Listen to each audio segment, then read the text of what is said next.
10TV ప్రేక్షకులకు ఉగాది పండుగ శుభాకాంక్షలు. ఉగాది పర్వదినాన ఉగాది విశిష్టత గురించి తెలియజేయడానికి మనతో పాటు ఉన్నారు స్టూడియోలో బంగారయ్య శర్మ గారు. గురుగారు నమస్కారం. నమస్తే అమ్మా. సో మనం ఇవాల్టి నుంచి శుభకృత నామ సంవత్సరంలో అడుగు పెడుతున్నాం. ఈ సంవత్సరం ఎలా ఉండబోతుందంటారు? అంటే పేరుకు తగ్గట్టుగానే అన్ని శుభాలే కలుగుతాయంటారు? అడుగు పెడుతున్నాం కదమ్మా, అడుగు పెట్టేశాం. శుభకృత్ నామ సంవత్సరము పేరులోనే సమస్తమైన శుభాలని కృత్ అంటే అందించేటటువంటిది, అన్ని శుభాలని అందించేటటువంటి మాసము ఇది. అన్ని సంబంధమైన శుభాలకి బీజాలు పడతాయి. ఈ సంవత్సరం అంతా శుభాలకి యోగ్యంగా ఉంటుంది. వచ్చే సంవత్సరం శోభ అంటే ఈ శుభాలన్నిటి యొక్క శోభా ఫలాలు వచ్చే సంవత్సరం కనిపిస్తాయి, శోభకృత్. కాబట్టి ఈ శుభాలకి నాంది పడుతూ దీనికి ఒక అద్భుతమైనటువంటి శ్లోకం ఉందమ్మా. రాజతే పృథివీ సర్వా సతతం వివిధోత్సవైః శుభకృద్వత్సర వృద్ధి ప్రజానాం పశుభిః సహా. అనేకమైన ఉత్సవాలు జరుగుతాయి. భగవంతుడికి సంబంధించినటువంటి విశేషమైనటువంటి ఉత్సవాలు ఈ సంవత్సరంలో చాలా విశేషంగా జరగబోతున్నాయి. ఈ సంవత్సరానికి అగ్ని అధిష్టానం. అగ్ని అధిష్టానం అవటం వల్ల యజ్ఞయాగాదులు చాలా విశేషమైనటువంటి ఫలితాన్ని ఇస్తాయి.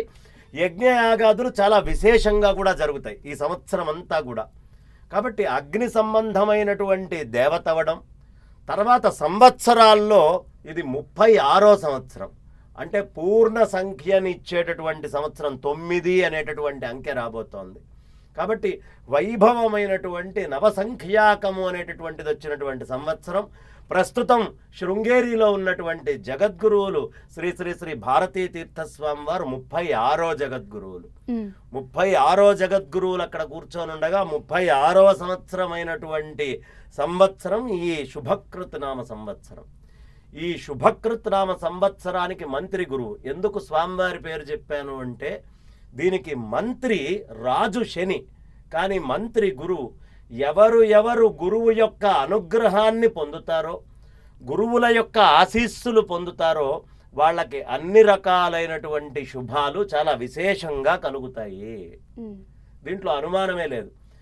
రాజు శని అయినప్పుడు ఎలా ఉంటుందయ్యా అంటే చోరాగ్ని శస్త్రబాధాని, చోర్లు దొంగలు, అగ్ని, రకరకాలైనటువంటి శస్త్రాలు, వీటన్నిటితోటి బాధాభిహి చాలా బాధతోటి పీడ్యంతే మనుజాభృశం రకరకాలుగా మనుషులందరూ కూడా పీడించబడతారు. అల్పసస్యం చ అల్పవృష్టించ, సస్యాలు కొంచెం తక్కువ ఉంటాయి, వృష్టి కూడా కొంచెం తక్కువగా ఉంటుంది. కరోత్యబ్దాధిపశని, ఈ శని ఎప్పుడైతే అధిపతి అవుతాడో రాజు అప్పుడు ఇలాంటివి ఉంటాయి. కాకపోతే అదృష్టము మంత్రి గురువు అవడం వల్ల చాలా విశేషమైనటువంటి ఫలితాలు. శని ఇచ్చేటటువంటి చెడు చాలా మటుకు ఆపేయబడుతుంది. ఇంకా విశేషం ఏమిటయ్యా అంటే ఈసారి ఎక్కడా గురువుకి మౌఢ్యం లేదు. ఒకటి గురువు మంత్రి, ఈ సంవత్సరం మొత్తము కూడా ఎక్కడా గురుమౌఢ్యము అనేది రావట్లేదు. గురు మౌఢ్యము లేకపోవడమే కాకుండా గ్రహణాలు అనేవి కూడా పాక్షికమైన గ్రహణాలే. ఎవరు పెద్ద దాన్ని పట్టించుకోవాల్సినటువంటి అవసరము పూర్ణ గ్రహణాలు లేవంటే గ్రహాలు ఏవి కూడా గ్రహణాలచే పీడింపబడకుండా ఉంటాయి. కాబట్టి సుగ్రహణాదులు కూడా లేనటువంటి మాసము. ఎంత శుభకృత్తు అంటే ఎప్పుడు చూసినా ఇతరమైనటువంటి హేతువు అని చెప్పి వచ్చేటటువంటి వాళ్ళు మాట్లాడలేదంటేనే ఇది ఎంత శుభమైనటువంటి మాసమో మనకి సంవత్సరం మనకు అర్థమవుతుంది. కాబట్టి ఈ శుభకృత్ నామ సంవత్సరంలో మంత్రి గురువుగా ఉన్నాడు. అలాగే సేనాధిపతి బుధుడిగా ఉన్నాడు. సేనాధిపతి బుధుడుగా ఉండటం వల్ల కొంచెము బార్డర్స్లో అక్కడక్కడ కొన్ని రకాలమైనటువంటి చిన్న స్వల్ప ఘటనలు ఏవైనా భారతదేశానికి వచ్చినా అవన్నీ కూడా తొక్కివేయబడతాయి. చాలా విశేషమైన బలంతో భారతదేశం ఉండబోతోంది, దీంట్లో అనుమానం లేదు. ఇక సస్యాధిపతి సూర్యుడు, అన్ని సస్యాలని ఇచ్చేటటువంటి సూర్యుడు కాబట్టి ధాన్యానికి అవసరమైనటువంటి శక్తిని మొత్తము ఆయన చక్కగా ఇస్తారు. ధాన్యాధిపతి శుక్రుడయ్యాడు. ఈసారి శుక్రుడు కూడా చాలా అద్భుతమైనటువంటి స్థితిలోనే ఉన్నాడు. కాబట్టి శుక్రుడు ఉచ్చ ఫలాలను ఇవ్వబోతున్నాడు. లక్ష్మీ అమ్మవారి అనుగ్రహం కూడా విశేషంగా ఉంటుంది కాబట్టి ధాన్యాలు బాగుంటాయి. ఇక అర్ఘ్యాధిపతి బుధుడుగా వచ్చాడు. కాబట్టి జలాలన్నిటికీ కూడా ఆయనే మూలం కాబట్టి కొంచెం గాలితోటి కూడినటువంటి మేఘాలు అనేవి వస్తాయి. గాలులతోటి కూడిన మేఘాలు వర్షాన్ని ఎక్కువ ఇవ్వవు, కానీ పంటకి ఎంత అవసరమో, ఏ ఏ పంటలు పండబోతున్నాయో వాటికి ఎంత యోగ్యమైన వర్షం అవసరమో అంత వర్షము చక్కగా పడబోతోంది. ఇక మేఘాలకి అధిపత్యం బుధుడు తీసుకున్నాడు కాబట్టి అర్ఘ్యాధిపతి ఆయనే, మేఘాలకు కూడా అధిపతి ఆయనే కాబట్టి కాస్త ఆర్థికమైనటువంటి వనరులు రైతులకి చక్కగా రాబోతూ ఉంటాయి. పండించేటువంటి పంటకి సంబంధించినటువంటి ధనము అది కూడా బాగా వస్తుంది. ఇక రసాలకి అధిపతి ఏదైతే మనకి బెల్లము, వెండి, బంగారము ఇవన్నీ కూడా ఉంటాయో వీటన్నిటికీ కుజుడు అధిపతి అవటం వల్ల కొంచెం ధరలు అనేటటువంటివి నియంత్రణలో ఉంటాయి అని పంచాంగాలు చెప్తూ ఉన్నాయి. ఇక మనకి నీరసాధిపతి అనేటటువంటి ఆయన శని, రాయి, కలప, బంగారము ఇవన్నీ కూడా కొంచెం నీరసాధిపతికి సంబంధించినటువంటివి. కాబట్టి ఈ నీరసాధిపతి అనేటటువంటి ఆయన యొక్క ప్రభావం వల్ల ఇవి కూడా కొంచెం అందుబాటులోకి ఏ స్థాయిలో ఉండాలో ఆ స్థాయిలో ఉండబోతూ ఉన్నాయి. కాబట్టి అన్ని విధాలా మనం తీసుకుంటే చాలా శుభాలకు అవసరమైనటువంటి బీజాలన్నీ కూడా ఈ మాసంలో, ఈ సంవత్సరంలో పడడమే కాకుండా విశేషమైనటువంటి ఉత్సవాలు అనేవి మనం చేసుకోబోతున్నాం. ఉత్సవాలు చాలా బాగా జరిగేటటువంటి సంవత్సరము.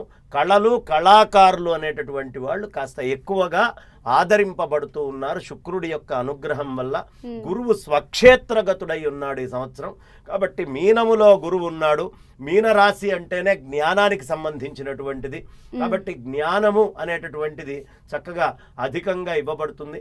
రోగాలు ఇత్యాదులన్నిటి నుంచి మనం 2 ఏళ్ల నుంచి చాలా ఇబ్బంది పడుతూ ఉన్నాం.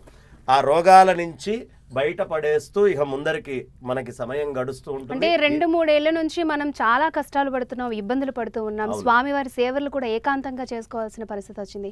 మరి ఈ సంవత్సరం అవన్నీ తొలగిపోతాయంటారా? అన్నీ తొలగి ఈ 2 ఏళ్ళు ఉన్నటువంటి లోటు కూడా పోయి ఉత్సవాలు చేసుకోబోతున్నాం చాలా విశేషంగా. ఇప్పటికే మనం అందరము ఇలా మూతికి ముక్కుకి అడ్డం పెట్టుకునేటువంటి పరిస్థితి నుంచి కాస్త బయటికి వచ్చి స్వచ్ఛంగా బయట ఉన్న గాలిని బయట ఉన్నట్టుగా పీల్చుకోగలిగేటటువంటి మంచి పరిస్థితికి రాబోతున్నాం. అడుగులు వేశాం కూడా.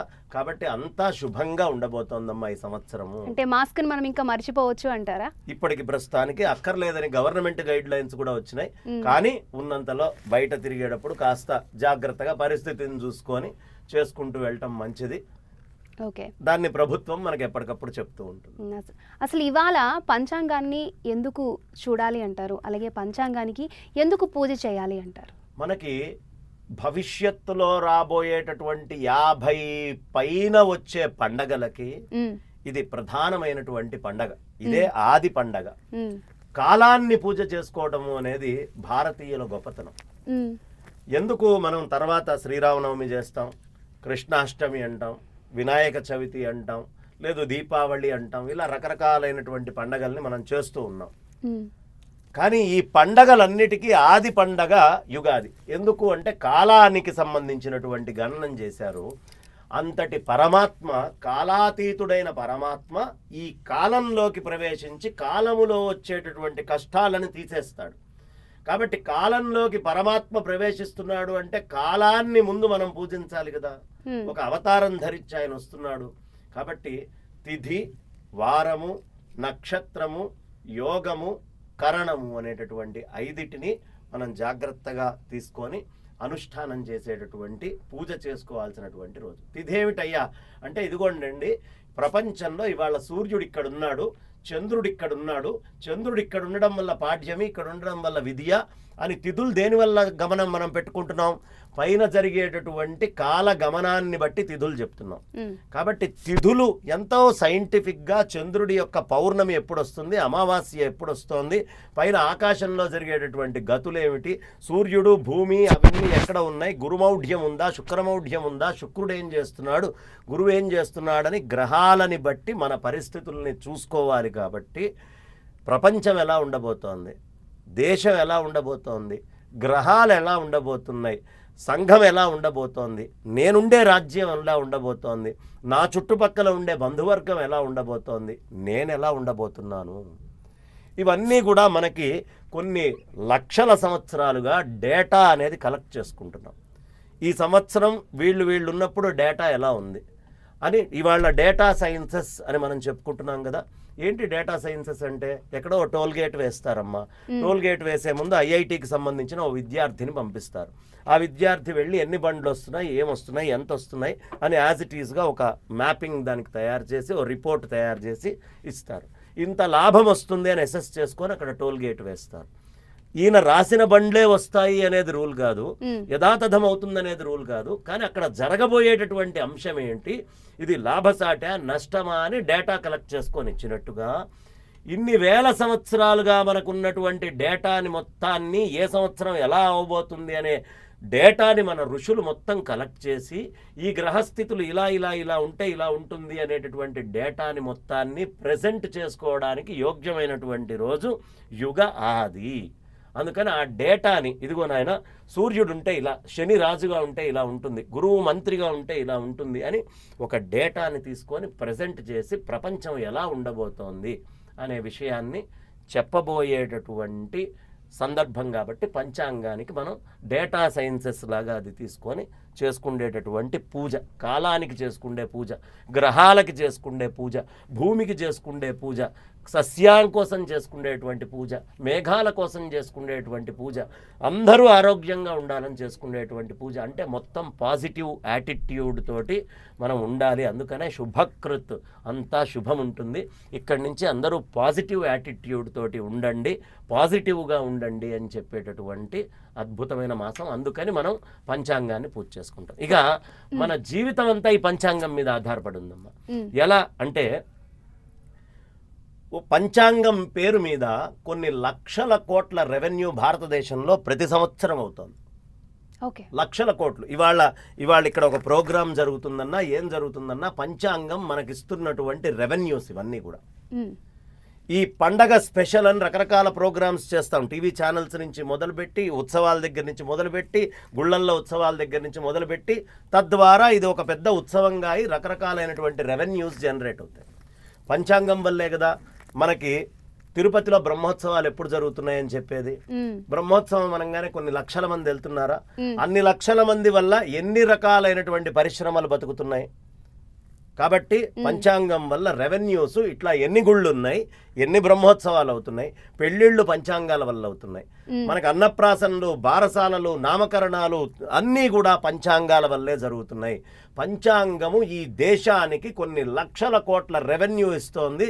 తద్వారా ఆ రెవెన్యూ వల్ల మన భారతదేశం ఎప్పుడు సుభిక్షంగా ఉంటుంది. అలా ఉంచడంలో పంచాంగంది పెద్ద పాత్ర. కాబట్టి ఈ పంచాంగము అనేది ఇవాళ మనం చెప్పుకుంటోంది. ఈ సంవత్సరం అంతా కూడా రెవెన్యూస్ జనరేట్ అయ్యి ప్రతి ఇంట్లో ఆరోగ్యంగా, సుఖంగా, ఆనందంగా ఉండాలని. ఓకే గురువుగారు, రాజు శని అన్నారు, అలాగే మంత్రి గురువు అవడం వల్ల ఆ ఫలితాలు అనేవి ఎలా ఉంటాయంటారు? మంత్రి గురువు అవడం వల్ల ఫలితాలు చాలా విశేషంగా ఉంటాయి. రాజేమో చోరముడు, అగ్నితోటి, శస్త్రాలతోటి భయపెట్టేటటువంటి పరిస్థితుల్లో ఉన్నా మంత్రులు యోగ్యమైనటువంటి వాళ్ళు అవడం వల్ల దేశక్షేమాభివృద్ధ్యర్థం ప్రజా సౌఖ్యకరం యథా సన్మంత్రినో యంత్రియంతి గురౌ మంత్రి పదంగతే. రాజు మంత్రులతోటి కలిసి దేశక్షేమం కోసం వాళ్ళ యొక్క సలహాలు, సూచనలు ఎక్కువగా తీసుకొని చేస్తూ ఉండాలి. కాబట్టి ఈ మంత్రి ఎప్పుడూ దేశక్షేమం గురించే ఆలోచిస్తూ ఉంటాడు. దేశం యొక్క అభివృద్ధి గురించి ఆలోచించేటువంటి మంత్రులు అయి ఉంటారు. ప్రజల యొక్క సుఖాలని కాంక్షించేటటువంటి వాళ్ళు అయి ఉంటారు. అది కాంక్షించే రాజు ఈసారి మంత్రుల యొక్క సలహాలని ఎక్కువగా తీసుకొని చేయడం అనేది చాలా విశేషమైనటువంటి ఫలాన్ని మనకిస్తుంది అమ్మ. అలాగే పంచాంగంలో భవిష్యత్ అంతని కూడా ఎలా ఊహించి రాస్తారంటారు? అంటే చాలామందికి డౌట్లు ఉంటాయి. మీరు అన్నారు ఉగాది నుంచి అన్నీ స్టార్ట్ అవుతాయి, ఎక్కడ ఏది జరగాలన్నా కూడా పంచాంగంలోనే ఉంటుంది అని.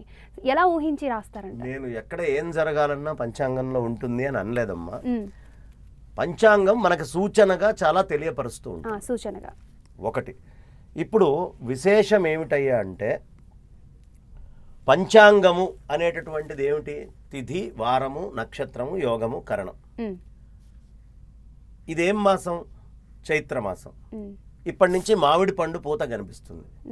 ఈ మామిడి పండు చిన్నగా ఉన్నటువంటిది మనకు అంతకు ముందు ఉన్నటువంటి మాఘమాసం మొదట్లో కనిపించలేదు. ఉమ్, అంతకంటే ముందు ఉండేటటువంటి మిగతా మాసాలు, ఫాల్గుణ మాసాలు, మాఘాలు, కార్తీకాలు, ఇంకా అక్కడెక్కడ కూడా మనకు కనిపించలే. ఉమ్, అంటే కాలం వల్ల ప్రకృతిలో మార్పు వస్తోంది. ఉమ్, అవునా? ఫలితాలు వస్తున్నాయి.